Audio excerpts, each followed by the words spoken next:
Hi everybody, welcome to the Attract Capital webinars. I'm Janine, I'm here with David, founder and CEO. Hi everybody. Today we have another great topic for you. We're going to be talking about the art of landing a deal.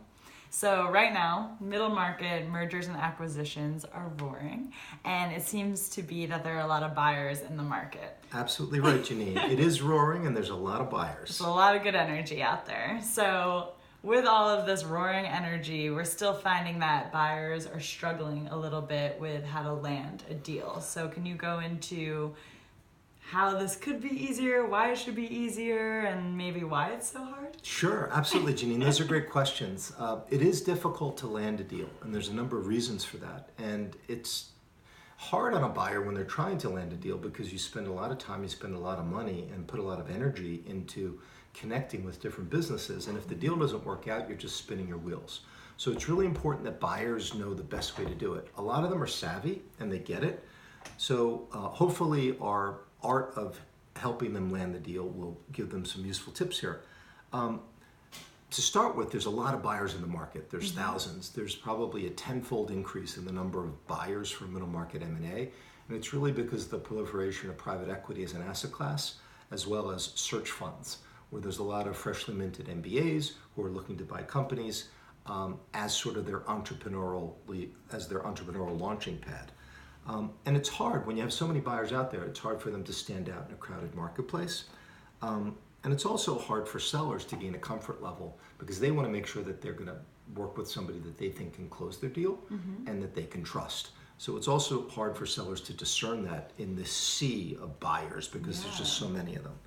So Go ahead. I was going to say, do you feel like since there's so many buyers out there and there's so many people trying to find and get and collect, like, do you feel like the selling process has been a little bit of a commoditized lately? Very great point, Janine. Great point. I think the sell side process has become commoditized to a certain extent. I think technology has done this to the sell side because you have these websites where you can get your deal out to thousands of people on Axial and Merger Market and all these different platforms. And so it really has made it easy for anybody to say that they buy companies to come and look at deals. And so whereas you might have had 100 people looking at your deal 10 years ago, now you have thousands of people looking at your deal. So I think the impact of technology has been to commoditize the process.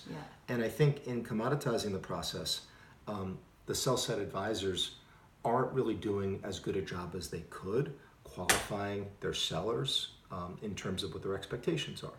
Because sellers all want something different. They want money, they want a certain price, they want a certain type of a buyer. And sellers and advisors need to spend a lot of time together to kind of figure that out so they're both on the same page. And then I think with the commoditization process, I think sellers, their process leaves out some important definitional strengths of the company. They may not describe the company as strongly as they could. And they also shortchange the emotional part of putting a deal together where you've got a buyer and a seller that need to come together, and the seller needs to feel that, hey, I can trust this buyer, and the buyer needs to feel that they can trust this seller. So those softer sub-processes are kind of getting squeezed out of it because there's literally hundreds of people showing interest on a deal. So it has that's almost the important part. Exactly right. It's part art, part science putting a deal together. And so I think the commoditization has really been more of a crowding out of these important steps.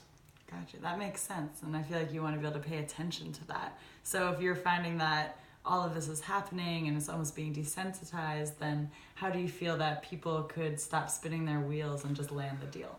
Great question and great word, desensitized. So how can buyers be more effective landing deals? Number one, they should embrace themselves and tell their own unique story. Every buyer is different.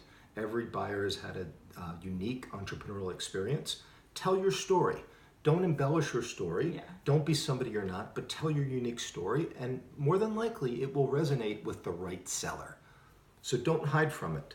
Number two, have a relationship approach to business.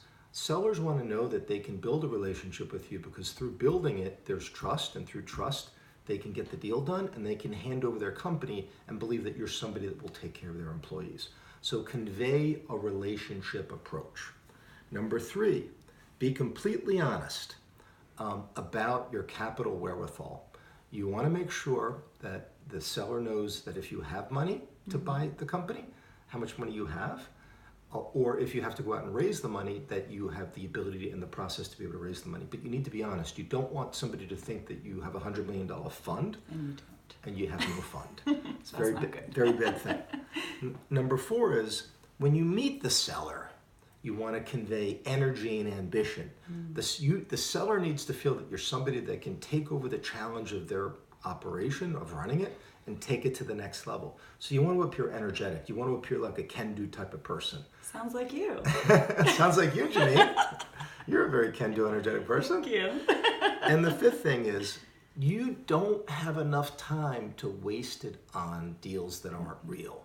So if you don't think a seller is very committed, like casually committed isn't good enough. The seller's got to be really, really committed to wanting to sell his company. Then and only then is it an opportunity that you should spend your time on.